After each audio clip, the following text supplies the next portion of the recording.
السلام علیکم. سیکھو اردو میں آج کے الفاظ ہیں بیگانگی، مفہوم اور مبتلا ہونا.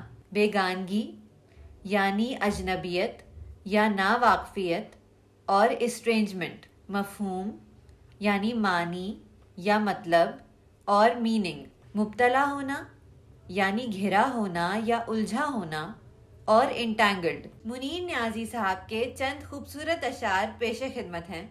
میں محبت